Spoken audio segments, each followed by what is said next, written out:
आज का वीडियो जो है ये घटना चक्र का महासंग्राम का सीरीज चल रहा है। इसमें हम आज जो चर्चा करने वाले हैं ये ज्योग्राफी का चर्चा करने वाले हैं। और दोस्तों आप लोग को पता होना चाहिए कि ज्योग्राफी जो है दो पार्ट में बटा हुआ बीपीएससी प्रीलिम्स में, एक जो है वर्ल्ड ज्योग्राफी और दूसरा जो है इंडियन ज्योग्राफी। और आज जो हम लोग चर्चा करेंगे वो करेंगे इंडियन ज्योग्राफी, यानी कि भारत का भूगोल पर अब तक जितने भी क्वेश्चन बीपीएससी प्रीलिम्स में आए हुए हैं सारे क्वेश्चन को एक एक करके व्याख्या सहित आपको समझाने की कोशिश करेंगे। क्योंकि दोस्तों एक चीज हमेशा ध्यान रखिएगा कि यहां से आपका 40 से 50% क्वेश्चन जो होता है कहीं ना कहीं रिपीटेड होता है। अगर अगली बार नहीं भी हो तो कम से कम 30% तो जरूरी होगा। और अगर क्वेश्चन यहां से पूछा और अगर आपने नहीं बताया तो यह बहुत बड़ी गलती है, यानी कि आपने समय का उपयोग नहीं किया। तो दोस्तों चलिए आज का सीरीज जो है हम लोग स्टार्ट करते हैं। सबसे पहला क्वेश्चन जो है आपके स्क्रीन पे, निम्नलिखित में से किस राज्य में सर्वाधिक क्षेत्र वनों के अंतर्गत पाया जाता है? और यहां पे ध्यान रखिएगा ये जो है जिस साल पूछा जाता है वहां लिखा जाता है। तो इसमें जो है सिंपल इतना आपको याद रखना कि सबसे अधिक वन जो है वो मध्य प्रदेश में है, बस इतना आपको ध्यान रखना। और दूसरा जो है अरुणाचल प्रदेश में। अगर मिलान करने दे तो आसानी से आप इसको बता सकिएगा। देखिए सब कुछ पढ़ने का नहीं है क्योंकि आपका मेमोरी जो है अनलिमिटेड है, ये सच है, हम भी मानते हैं। लेकिन समय के साथ में जितनी डाटा आपके दिमाग के अंदर गया है उसको सही समय पे निकलना भी तो जरूरी है ना। तो उतना ही डालिए जितना वो सही तरीके से निकल सके। ऐसा ना हो कि जरूरत से ज्यादा निकाल दिए तो समय आने के बाद में वो चीज नहीं निकल के बाहर आ रहा है जिसकी हमें जरूरत है। तो ऐसे कंडीशन में लिमिटेड पढ़िए, लेकिन जो पढ़िए उसमें 100% दीजिए। चलिए नेक्स्ट जो है दूसरा नंबर क्वेश्चन आपके स्क्रीन पे है, निम्नलिखित किस पहाड़ी पर पूर्वी घाट और पश्चिमी घाट से मिलता है? किस पहाड़ी पर पूर्वी घाट और पश्चिमी घाट मिलता है? तो इसका सही आंसर होगा नीलगिरी पहाड़ी पे। आइए इसकी चर्चा करते हैं। नीलगिरी पहाड़ी जो है भारतीय प्रायद्वीपीय के पूर्वी घाट और पश्चिमी घाट के मिलन बिंदु है। अब नीलगिरी पहाड़ी को ब्लू माउंटेन भी कहा जाता है। इसकी सर्वाधिक ऊंचाई जो है, इसकी यहां पे जो सबसे सर्वाधिक ऊंची है वो है दोदा बेटा, लगभग 2637 मीटर ऊंचा है। अब देखिए यहां पे दो तीन पॉइंट है जो आपको दिमाग में याद रखना है। अब देखिए नीलगिरी है, नील मतलब क्या होता है? नीला, यानी ब्लू, यानी कि इसको जो है हम क्या कहा जाता है? ब्लू माउंटेन भी कहा जाता है। अब अगर नील किसको ब्लू माउंटेन में से कहा जाता है, अगर क्वेश्चन पूछेगा तो आसानी से बता दीजिएगा। कुछ ऐसा क्लू लगाइए, कुछ ऐसा दिमाग लगाइए, क्योंकि प्रीलिम्स जो है ना ज्यादा रटने का नहीं है, ज्यादा समझने का नहीं है, बल्कि इसी तरीके से अपने दिमाग में जो है ट्रिकी रूप से उसको डाल लीजिए जिससे कि जब एग्जाम आए तो आसानी से विदाउट कंफ्यूजन वो डाटा बाहर निकल सके। एक तो ये हुआ। दूसरा हुआ कि नीलगिरी पहाड़ी भारतीय प्रायद्वीप के पूर्वी और पश्चिमी घाट दोनों को जो है एक साथ एक मिलन बिंदु है। नीलगिरी जो है वो क्या है? पूर्वी और पश्चिमी में नील की खेती होती थी। बस ऐसे करके समझ लीजिए, हो गया क्लियर। चलिए नेक्स्ट क्वेश्चन की ओर चलते हैं। क्षेत्रफल के क्रम में भारत के 3 बड़े राज्य हैं। और ये क्वेश्चन जो पूछा गया है देखिए दो बार, 2008 में भी पूछा गया, 2011 में भी पूछा गया है। तो अगर क्षेत्रफल की दृष्टि से भारत के 3 बड़े राज्य अगर देखें तो सबसे पहला जो होगा वो राजस्थान होगा, दूसरा मध्य प्रदेश होगा और तीसरा महाराष्ट्र होगा। तो आपको इसमें जो है तीनों तो याद नहीं रह पाइएगा। तो ऐसे में इस तरीके से समझिए कि सबसे ज्यादा जो क्षेत्रफल होगा वो कहां होगा? मरुस्थल में है। मरुस्थल कहां? राजस्थान में है। तो एक तो ये समझ में आ जाएगा। और दूसरा जो है मध्य प्रदेश है क्योंकि चंबल है, चंबल की बस याद करने का आप जैसे याद कर सकते हो आपके ऊपर है। मुझे जैसे लगता है कि आपके दिमाग में याद करके रख सकता हूं वो मैं बता रहा हूं। मतलब क्या है कि एक तरीके से देखिए जहां क्या है पूरी तरीके से बालू बालू एकदम मरुभूमि है, और दूसरा जो है चंबल की घाटी है, वहां भी कुछ नहीं होती है। मतलब क्या है, यही दो क्षेत्रफल की दृष्टि से सबसे बड़े। तीसरा ऐसे ही पता चल जाएगा, ऑप्शन से आप पकड़ लीजिएगा। चलिए नेक्स्ट क्वेश्चन की ओर चलते हैं। तीसरा नंबर क्वेश्चन क्या कहता है उसको देखते हैं। चौथा नंबर क्वेश्चन, भारत में जनसंख्या के अनुसार तीसरा एवं क्षेत्रफल में 12वां राज्य है। जनसंख्या में तीसरा और क्षेत्रफल में 12वां। तो इसका सही आंसर जो होगा वो होगा option number D, Bihar. Bihar जनसंख्या की दृष्टि से भारत का तीसरा सबसे बड़ा राज्य है और क्षेत्रफल की दृष्टि से अगर देखते हैं तो 12वां सबसे बड़ा राज्य है। तेलंगाना के गठन के बाद क्षेत्रफल की दृष्टि से बिहार का स्थान जो है ये 13वां चला जाता है। पहले 12 था, अब जो है तेलंगाना बन जाने के बाद 2014 के बाद इसके बाद ये 13वां स्थान पे पहुंच चुका 12 से। तो ये इंपॉर्टेंट है, इसको आपको ध्यान रखना होगा। चलिए नेक्स्ट क्वेश्चन की ओर हम लोग चलते हैं। नेक्स्ट क्वेश्चन क्या कहता है उसको देखते हैं। भारत के निम्नलिखित भागों में द्रविडियन प्रजाति मुख्यतः कहां से केंद्रित हैं? द्रवियन प्रजाति, तो इसका सही आंसर जो होगा वो होगा दक्षिण भारत। अब देखिए इसको कैसे मैं आपको याद करवाता हूं। राहुल द्रविड़ का नाम जानते होंगे सारे लोग, वॉल ऑफ क्रिकेट कहा जाता है राहुल द्रविड़ को। अब द्रविड़ कहां से था? ये दक्षिण भारत से था, ये तो क्लियर हो रहा है ना। तो ऐसी कंडीशन में आए तो आराम से आप बता सकते हैं दक्षिण भारत। बोलिए कभी भी क्या रटने की जरूरत है क्या? कहां रटिएगा, ऐसे भी होता तो है दक्षिण भारत ही। द्रविड़ जो लोग होते हैं वो दक्षिण भारत के ही होते हैं, वो मैं जानता हूं, लेकिन आप नहीं जानते हैं, तो ऐसे कंडीशन में ध्यान रखना है। अच्छा राहुल द्रविड़ यानी दक्षिण से है तो दक्षिण होगा। क्लियर? द्रविड़ियन प्रजाति का मुख्य रूप से भारत के दक्षिण भाग में संकेंद्रित हैं। वे द्रविड़ियन भाषा परिवार से संबंधित हैं। इनमें तमिल, कन्नड़, मलयालम, तेलुगु, तुलु प्रमुख है। द्रविड़ियन प्रजाति के लोग जो है मध्य भारत और दक्षिण पूर्व भारत में भी कहीं कहीं बिखरे हुए हैं, लेकिन मेन रूप से ये दक्षिण भारत में ही निवास करते हैं। तो अगर द्रविड़ियन प्रजाति पूछेगा कहां से केंद्रित है मुख्य रूप से, तो आपको बताना होगा कि ये दक्षिण भारत में केंद्रित है। चलिए नेक्स्ट क्वेश्चन की ओर चलते हैं। निम्नलिखित में से किस राज्य में जनजाति समुदाय की पहचान नहीं की गई है? तो इसका सही आंसर जो होगा ऑप्शन नंबर सी, यानी कि हरियाणा में। अगर 2011 की जनगणना के अनुसार देखते हैं तो पंजाब, हरियाणा, चंडीगढ़, दिल्ली, पुडुचेरी में जनजातीय समुदाय की पहचान नहीं की गई है। इन सारी जगहों पे कहां कहां, तो ध्यान रखिएगा, पंजाब, हरियाणा, चंडीगढ़, दिल्ली और पुडुचेरी, ये सारे के सारे जो है केंद्र शासित प्रदेश हैं। इतना तो कम से कम आपको याद होना चाहिए और मैं उम्मीद भी करता हूं कि आपको पता होना चाहिए। तो ऐसे कंडीशन में हरियाणा होगा। चलिए नेक्स्ट क्वेश्चन की ओर चलते हैं। क्वेश्चन नंबर 7 क्या कहता है, देखते हैं। भील जाति कहां पाई जाती है? तो जाहिर सी बात है जब हम आपको बताते हैं तो क्या कहते हैं, जाति और जनजाति अगर चर्चा में करेंट में रह गया तो समझ लीजिए कि आने वाले एग्जाम में आपसे पूछने वाला है। और तब आप कहते हैं कि सुजीत सर कैसे आपको पता चलता है ये वाला न्यूज इंपॉर्टेंट है? यहीं से तो पता चलता है। यही तो सबसे बड़ा जो है ये ब्रह्मास्त्र है, सबसे बड़ा महासंग्राम है, सबसे बड़ा सिलेबस है। यही तो क्वेश्चन से ही तो पता चलता है कि किस टाइप से क्वेश्चन कौन से साल में पूछा गया, यानी कहीं ना कहीं वो चर्चा का विषय बना है, तब आयोग उस क्वेश्चन को उठा के आपके पास में रख दिया है। अलग बात है हम गलत कर देते हैं। चलिए नेक्स्ट क्वेश्चन में चलते हैं। भील जाति कहां पाई जाती है? तो इसका सही आंसर होगा ऑप्शन नंबर डी, यानी कि महाराष्ट्र। 2008 का क्वेश्चन पूछा गया है। भील जनजाति भारत के गुजरात, मध्य प्रदेश, छत्तीसगढ़, महाराष्ट्र और आंध्र प्रदेश यानी तेलंगाना सहित कर्नाटक, त्रिपुरा और राजस्थान में पाया जाता है। लेकिन ऑप्शन के अनुसार अगर देखा जाए तो महाराष्ट्र ऑप्शन में है, तो सही आंसर जो होगा वो महाराष्ट्र होगा। नेक्स्ट क्वेश्चन की ओर चलते हैं। निम्नलिखित नगरों में अलकनंदा एवं भागीरथी कहां मिलकर गंगा नदी बनाती है? यानी कि अलकनंदा और भागीरथी कहां दोनों एक साथ मिलती है तो गंगा नदी का निर्माण होता है? तो इसका सही आंसर होगा ऑप्शन नंबर डी, यानी कि देवप्रयाग। देवप्रयाग में अलकनंदा और महारथी दोनों जब एक साथ मिलती है, भागीरथी, अलकनंदा और भागीरथी दोनों देवप्रयाग में मिलती है, तो यहीं से गंगा ये बनके निकलती है। बहुत इंपॉर्टेंट है, हमेशा पीसीएस में पूछा जाता है। आइए इसकी चर्चा करते हैं। देवप्रयाग उत्तराखंड के टिहरी गढ़वाल जिले में स्थित प्रसिद्ध तीर्थ स्थान है देवप्रयाग, और यह अलकनंदा और भागीरथी नदियों के संगम पर स्थित है देवप्रयाग। इसी संगम में स्थल के बाद में नदी को गंगा के नाम से जाना जाता है, और देवप्रयाग उत्तराखंड में पंच प्रयागों में से एक माना जाता है। नेक्स्ट क्वेश्चन की ओर चलते हैं। भारत में यरलुंग जंगबो नदी किसके नाम से जाना जाता है? तो इसका सही आंसर जो होगा वो होगा ऑप्शन नंबर सी, यानी कि ब्रह्मपुत्र नदी को।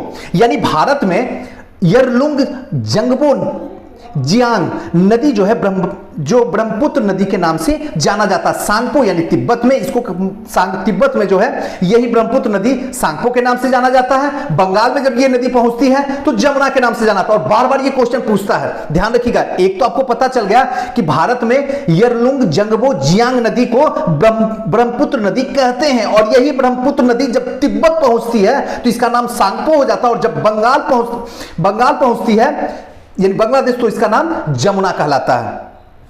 नेक्स्ट क्वेश्चन की ओर चलते हैं। तेल नदी निम्नलिखित नदियों में से किसकी सहायक नदी है?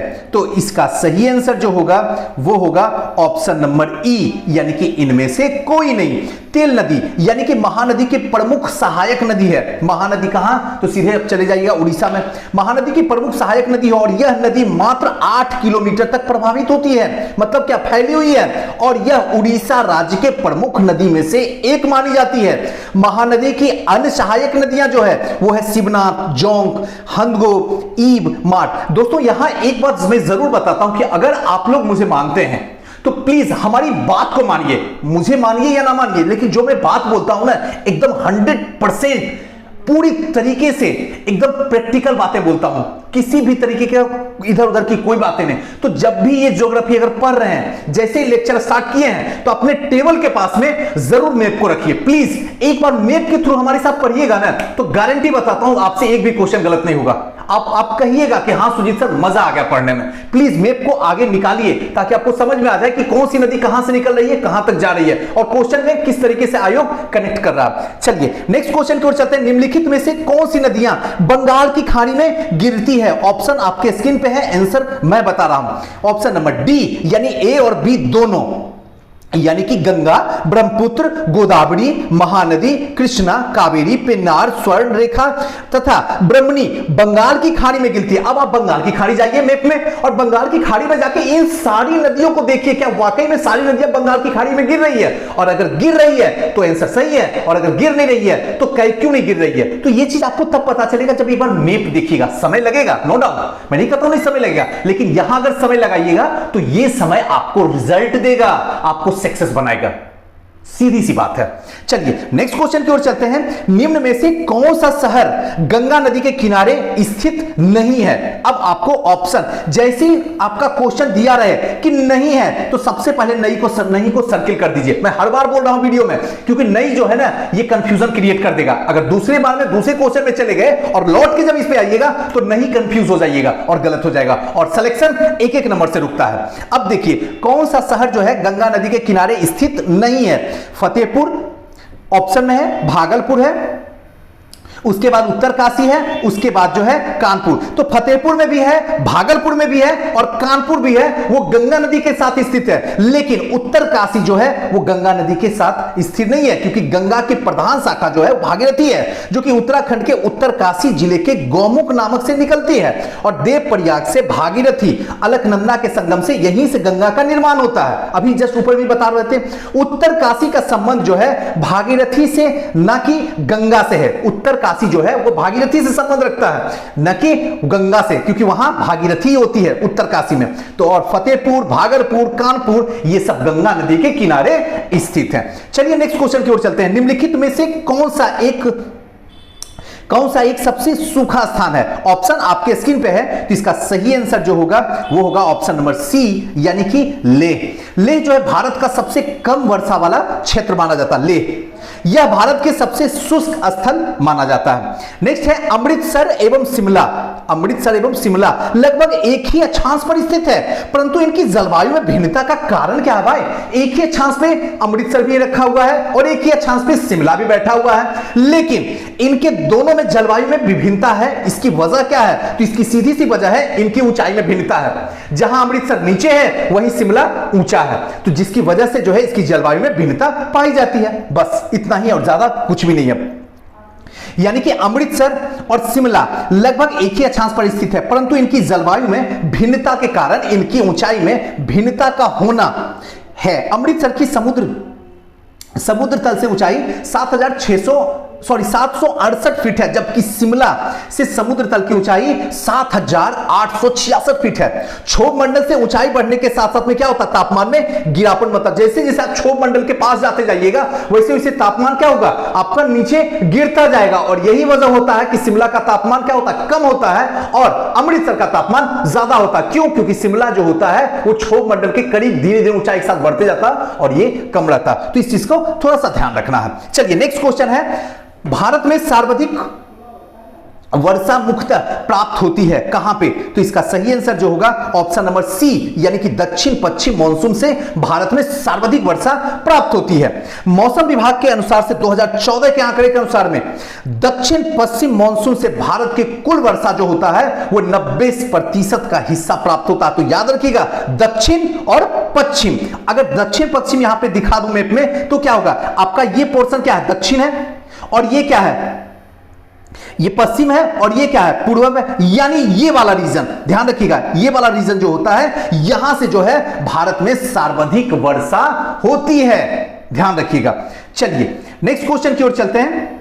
दोमट यानी कि लोम, मिट्टी में मिट्टी का कौन सा कण मिलता है? तो इसका सही आंसर जो होगा, सभी प्रकार के बालू के भी कण मिलते हैं, चिकना का भी कण मिलता है, पांचू भी कण मिलता है, यानी सभी प्रकार के दोमट मिट्टी में कण मिलते हैं। अब आइए एक एक करके थोड़ा सा चर्चा करते हैं जिससे कि आपको समझ में आ जाए मिट्टी। अब मिट्टी से क्वेश्चन पूछना शुरू हो गया है। दोमट मिट्टी जिसको कहते हैं लोम सॉइल, 40% बालू के कण होते हैं इसमें, 40% मृतिका कण होती है, 20% गाद के कण पाए जाते हैं, और इसीलिए ऑप्शन डी जो होगा वो आपका सही होगा इनमें से सभी।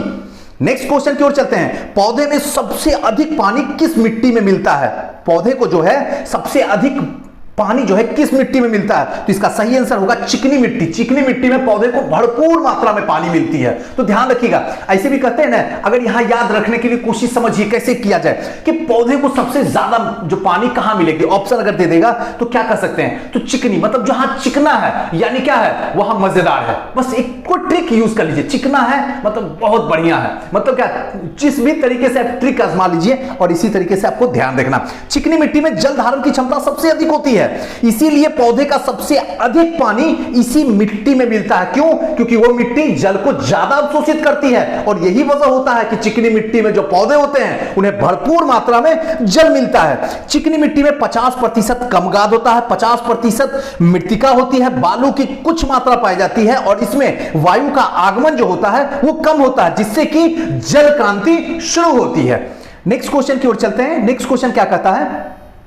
निम्नलिखित नहर प्रणाली में से किससे बिहार के क्षेत्र में सिंचाई होती है? तो इसका सही आंसर होगा त्रिवेणी नहर। त्रिवेणी नहर से ही बिहार में सिंचाई अधिक से अधिक मात्रा में होती है। आइए देखते हैं इसके विकल्प के अनुसार त्रिवेणी नहर से बिहार के क्षेत्र में सिंचाई होती है, और यह गंडक नदी के बाएं तट से निकाली गई है। ध्यान रखिएगा, गंडक के बाएं तट से निकाली गई है, और यह पश्चिम चंपारण जिले में स्थित है। अगर आपको मैप इस तरीके से बताऊं और कहूं कि पश्चिम चंपारण कहां, तो क्या बताइएगा? पश्चिम चंपारण यहां है, ये वाला रीजन पश्चिम चंपारण, पूर्वी चंपारण। तो ये पश्चिम चंपारण जो कि कहां है, आपका यूपी से कनेक्टेड है। क्लियर? चलिए नेक्स्ट क्वेश्चन की ओर चलते हैं। नीचे दिए गए कूट की सहायता से हरित क्रांति के घटक को चुनना है। अब ऑप्शन आपके पास में, आंसर के पास में हम चलते हैं। इनमें से चारों ऑप्शन सही होगा, यानी कि उच्च उत्पादन देने वाली किस्म का बीज का यहां पे प्रयोग किया गया था हरित क्रांति में। एक, दूसरा सिंचाई का अधिक प्रयोग किया गया था, तीसरा जो है ग्रामीण विद्युतीकरण किया गया था, चौथा जो है ग्रामीण सड़कों का विपणन किया गया था, तभी हरित क्रांति जो है सफल हुई थी।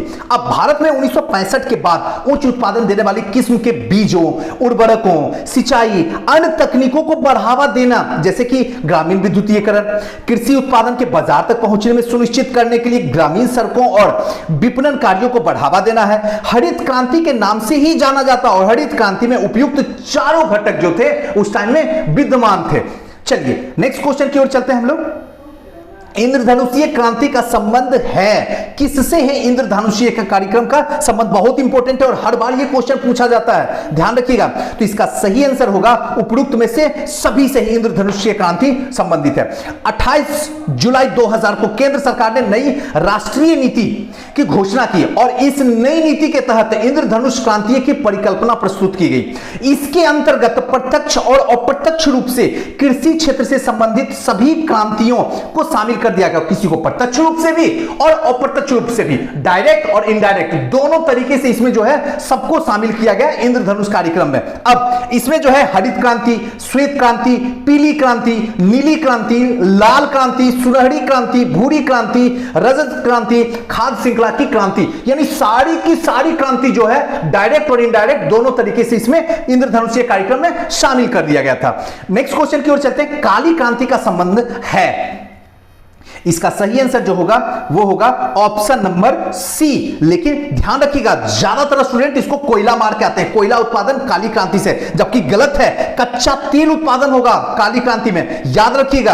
आज मैं बता देता हूं और मुझे विश्वास है जब आप एग्जाम में बैठिएगा और अगर ये क्वेश्चन आयोग दे दिया तो गारंटी आप फिर से गलत करके चलाइएगा। तो इसको ट्रिक मैं बताता हूं कि कैसे याद रखा जाए। काली क्रांति, काली कोयला भी है और दूसरे तरीके से अगर देखा जाए तो कच्चा तेल भी उसी तरीके से है। अब काली है तो मुख्य रूप से काली ज्यादा कोयला है, कच्चा तेल काली नहीं होती है उतनी जितनी कोयला काली होती है। तो जो काली है वो कोयला कभी हो नहीं सकती है। और काली क्रांति का मतलब है लिक्विड, ध्यान रखिएगा, काली क्रांति लिक्विड और कोयला जो है किसी भी हालत में लिक्विड नहीं है, वो सॉलिड है। तो इस तरीके से अगर याद करने की कोशिश कीजिएगा तो जब भी आपके पास में आ जाए कि काली क्रांति किससे संबंधित है तो आपको बोलना होगा काली क्रांति का मतलब लिक्विड और लिक्विड का मतलब तेल, कच्चा तेल। तो इस तरीके से याद रखिएगा। अब एक एक को बताते हैं। गुलाबी क्रांति का संबंध जो है प्याज से, प्याज का कलर क्या होता है, गुलाबी तरीके का होता, तो प्याज का गुलाबी से हो गया, याद हुआ।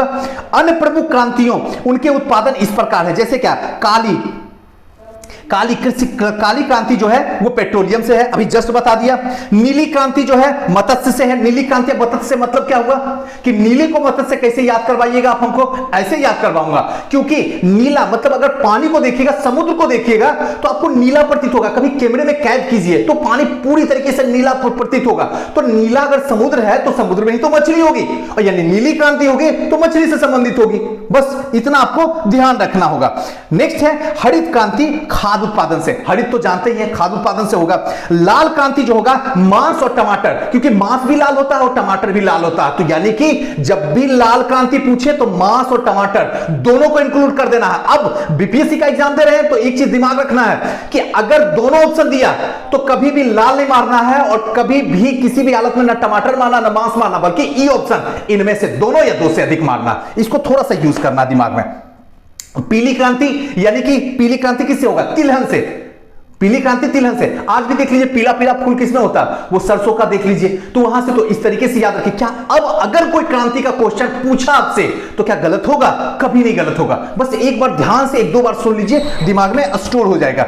नेक्स्ट क्वेश्चन की ओर हम लोग चलते हैं। नेक्स्ट क्वेश्चन क्या कहता है, चलिए आपके स्क्रीन पे दिखाते हैं। सॉरी, चलिए नेक्स्ट क्वेश्चन की ओर चलते हैं। नेक्स्ट क्वेश्चन क्या कहता है कि भारत में अधिकतम गेहूं उत्पादक राज्य है। ऑप्शन आपके स्क्रीन पे है, बताइए क्या इसका सही होगा। तो इसका सही आंसर होगा उत्तर प्रदेश। गेहूं उत्तर प्रदेश में है। प्रश्न काल के दौरान अगर देखा जाए तो 3 बड़े गेहूं उत्पादक राज्य में जो थे वो उत्तर प्रदेश, पंजाब और हरियाणा थे, लेकिन 2015-16 के रिपोर्ट के अनुसार अगर देखा जाए तो 3 उत्पादक राज्यों में से उत्तर प्रदेश, उसके बाद मध्य प्रदेश आ गया है, उसके बाद पंजाब आ गया बीच में, लेकिन जो टॉप में है अभी भी उत्तर प्रदेश शामिल है। अब यहां पे आपको एक चीज करना होगा, क्योंकि सब काम हमने किया, थोड़ा सा काम आपको करवाएंगे जरूर। एक बार जो है गूगल को खोलना है और इस टाइम में 2019 और 20 में सबसे अधिक गेहूं का उत्पादन किस राज्य में हुआ, प्लीज आपसे हाथ जोड़ता हूं, एक बार आप सर्च जरूर कर लीजिए। इतना तो कम से कम कर लीजिए ताकि आपके दिमाग में याद हो जाए, वरना पुराना डाटा याद रहेगा और क्वेश्चन अगर रिपीट हुआ तो फिर आपका गलत हो जाएगा, फिर आप कहिएगा सर आप तो वही बताए थे ना। थोड़ा सा काम आप भी कीजिए। चलिए नेक्स्ट क्वेश्चन की ओर चलते हैं। क्वेश्चन नंबर 23, भारत में किन राज्यों में गन्ना सबसे ज्यादा पैदा होती है। तो इसका सही आंसर होगा बिहार और उत्तर प्रदेश। 2014-15 के अंतिम आंकड़ों के अनुसार अगर देखा जाए तो गन्ना उत्पादन में 7 राज्यों के क्रम इस प्रकार है। पहला जो है उत्तर प्रदेश, दूसरा महाराष्ट्र है, कर्नाटक है, तमिलनाडु है, गुजरात, बिहार और हरियाणा है। अतः विकल्प ए जो होगा वो सही होगा। चलिए अब जो है इसका डाटा थोड़ा बदल गया होगा, एक बार जाके इसका भी डाटा प्लीज देख लीजिए।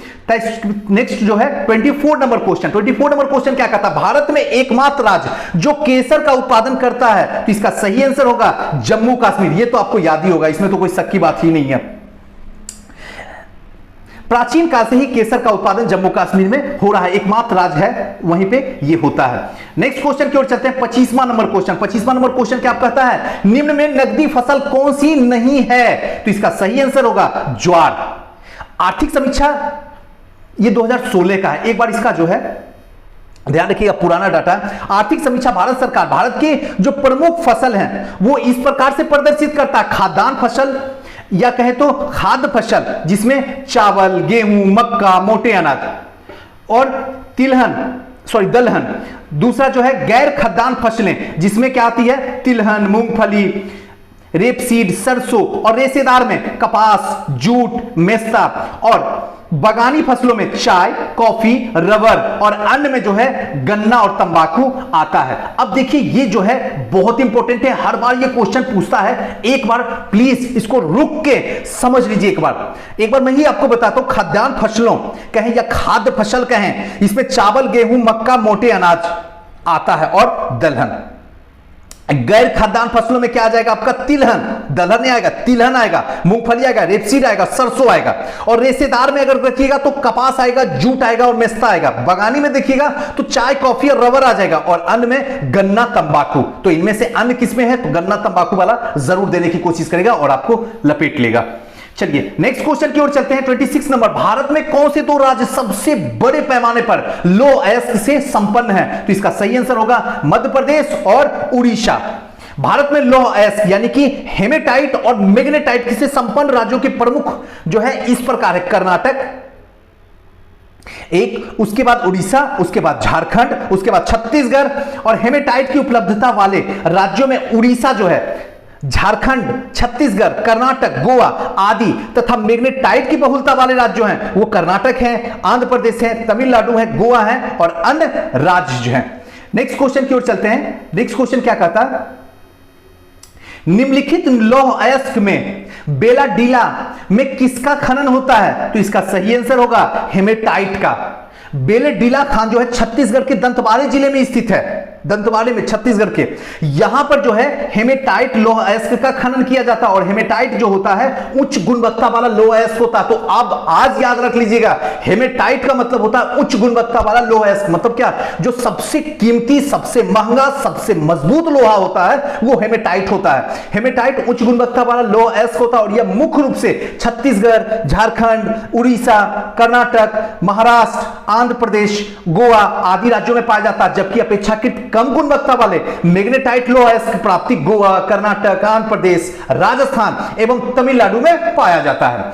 नेक्स्ट क्वेश्चन जो है, झारखंड में कोयला की खान स्थित है। कहां पे झारखंड में कोयला की खान स्थित है? तो झड़िया में। याद रखिएगा, हमेशा क्वेश्चन ये पूछता है कि झड़िया जो है वो कोयले के क्षेत्र में झारखंड के धनबाद जिले में स्थित है। और देश में अधिकांश कोकिंग कोयला, ध्यान रखिएगा, कोकिंग कोयला का भंडार यहीं पे है। जबकि जमशेदपुर मुख्य रूप से इस्पात उद्योग के लिए प्रसिद्ध है। और इस बार जमशेदपुर का जो है 2019 में 100 साल पूरा हो गया है। तो चर्चा का विषय है, हम लोग करेंट का जो पढ़ा रहे हैं उसमें भी जमशेदपुर बताएं, आप वहां जाके देख सकते हैं। लोहरदगा बॉक्साइट के लिए क्या है? उत्पादन के लिए है। और रांची भारी मशीन के निर्माण के लिए प्रसिद्ध है। नेक्स्ट क्वेश्चन की ओर चलते हैं। झारखंड के झड़िया क्षेत्र में मुख्यतः पाया जाता है, क्या पाया जाता है? अभी जस्ट बताया हूं, कोयला। नेक्स्ट है, भारतीय कोयला उद्योग की निम्नलिखित समस्याओं पे विचार कीजिए। आपको विचार करना है। इसका सही आंसर जो होगा वो होगा option number B. Option number B क्या कहता है? निम्न कोटि के कोयले एवं कोयला संचालन में बाधन। दूसरी बात है, इसका दूसरा ऑप्शन भी सही है, धुलाई संघन के उपयोग क्षमता में कमी। तीसरा, कोकिंग कोयला के आयात पर बढ़ती निर्भरता। और चौथा, कोयले संचालन की कीमत। तो इसका चारों के चारों ऑप्शन सही हैं, यानी कि ऑप्शन नंबर बी जो होगा वो सही होगा। दोस्तों आज का सेशन जो है हम लोग यही रहने देते हैं, क्योंकि ज्यादा बड़ा हो जाने के बाद में थोड़ी सी आप लोग की शिकायत आ जाती है कि सर आप एक एक घंटे का जो वीडियो बनाते हो ना वो थोड़ा सा नहीं चल पाता। प्लीज कम से कम हाफ एन आवर का वीडियो बनाया कीजिए, जिससे कि आपकी एनर्जी भी पूरी ताकत के साथ में रहती है, मजा